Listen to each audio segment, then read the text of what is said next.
Di online atau ojol, ojek panggalan, supir, kurir dan logistik. Target penerimanya adalah 731.361 orang. Diberikan diskon 50% untuk JKK dan JKM.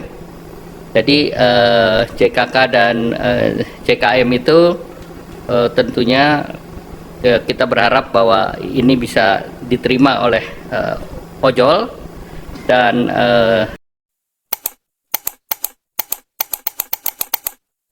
dana yang diperlukan adalah 36 miliar dan disiapkan oleh BPJS.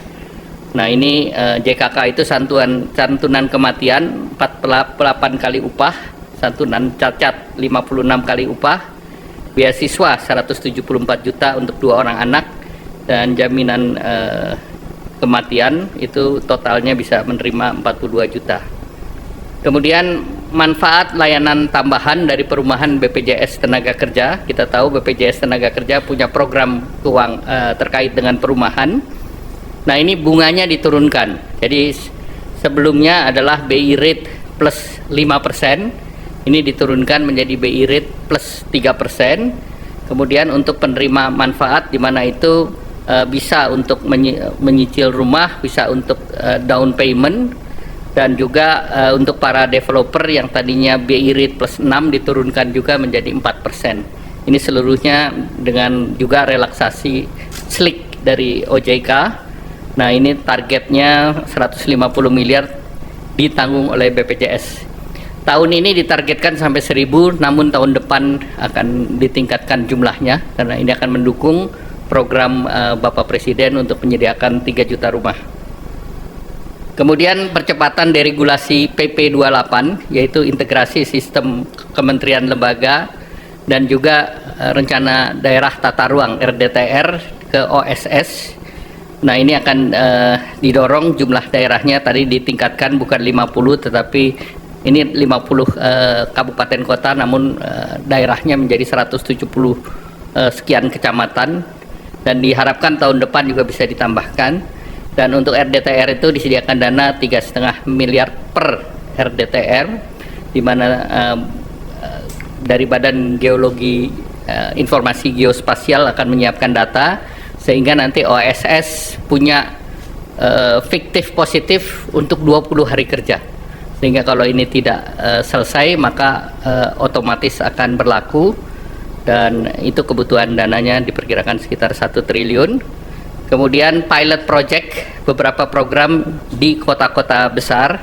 Salah satunya adalah di Jakarta untuk gig ekonomi, di mana ini semacam working space, dan ini akan diikuti oleh piloting di berbagai daerah lain. Jabar, Jateng, Jatim, Banten, Bali, Manado, Makassar, dan Batam. Kalau di Jakarta menggunakan dana yang sudah tersedia di Jakarta, dan juga akan mendorong dana yang ada di Ekraf. Nah, kemudian paket 4 tadi yang 8 sudah saya jelaskan. 8 diberlakukan untuk mengakselerasi di 2025. Yang 4 adalah yang akan dilanjutkan di 2026. Yang pertama terkait dengan PPh final bagi UMKM yang pendapatannya 4,8 miliar setahun. Itu pajak finalnya 0,5% dilanjutkan sampai 2029. Jadi tidak kita perpanjang satu tahun tetapi diberikan kepastian sampai dengan 2029. Kemudian tahun 2025 alokasinya sudah 2 triliun. Kemudian wajib pajak yang terdaftar sudah 542.000, ini dari Kementerian Keuangan. Kemudian kita memerlukan revisi PP. Kemudian perpanjangan PPh pasal 21 DTP untuk pekerjaan sektor pariwisata yang tadi baru diberlakukan akan dilanjutkan tahun depan. Jadi ada kepastian sampai tahun depan PPh sektor Horeca ini masih ditanggung pemerintah dengan estimasi anggarannya 480 miliar dengan gaji di bawah 10 juta. Kemudian untuk pekerja industri padat karya yaitu alas kaki, tekstil, pakaian jadi, furniture, kulit dan barang kulit, ini juga dilanjutkan, yang 10 juta itu ditanggung pemerintah. Ini targetnya adalah 1,7 juta pekerja dan alokasi tahun ini sudah disediakan 800 miliar. Jadi ini pun akan dilanjutkan tahun depan. Kemudian diskon iuran jaminan kecelakaan kerja dan jaminan kematian bukan untuk pekerja upah ini diperluas, bukan hanya untuk ojol dan juga pangkalan dan yang lain, tetapi juga pekerja bukan penerima upah lainnya seperti segmen petani, pedagang, nelayan, buruh bangunan, pekerja rumah tangga. Targetnya sebesar 9,9 juta dan perkiraan anggarannya 753 miliar. Nah, kemudian juga tadi dibahas langsung dengan Bapak Presiden paket penyerapan tenaga kerja dari program unggulan Bapak Presiden. Yang pertama tentu Koperasi Desa Merah Putih, itu ada 80.000 karyawan baru, diperkirakan bisa menyerap 681.000 dan targetnya sampai 1 juta orang di bulan Desember.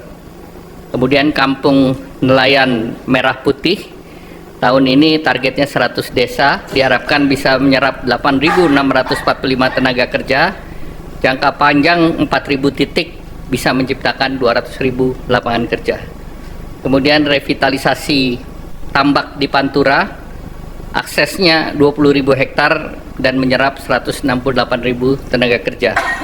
Kemudian program modernisasi kapal, ini ada 1.000 kapal nelayan, ini diperkirakan bisa menciptakan 200.000 lapangan kerja baru, dan juga ada kapal 30 GT, 150 GT, dan unitnya untuk KN Koperasi Merah Putih 30 GT 1.000 unit, 150 GT 200 unit, 200 GT 200 unit, 300 GT 170 unit, 600 GT 10 unit, 2000 GT 2 unit untuk pelaku usaha existing BUMN atau Jaladri.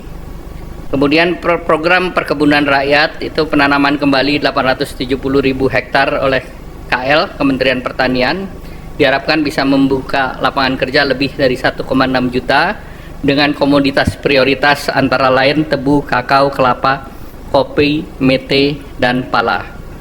Selanjutnya juga terkait paket penyerapan likuiditas, nanti Pak mungkin akan ditambah oleh Pak Menteri Keuangan. Lanjut, Menteri Keuangan juga mengusulkan ada tim akselerasi program prioritas yang nanti akan dipimpin oleh Menko Perekonomian dan Menko Pangan dengan Wakil Menteri Keuangan, Menteri Investasi, Kepala BKPM, dan Menteri PPN Bappenas, beranggotakan seluruh menteri yang terkait dengan program.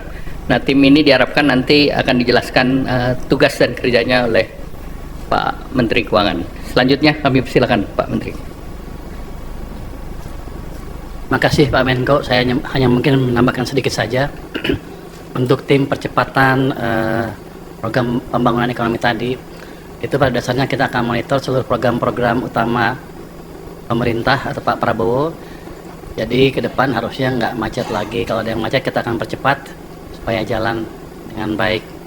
Yang kedua, kita juga akan menerima pengaduan dari pelaku bisnis, siapapun yang punya bisnis yang masih merasakan ada gangguan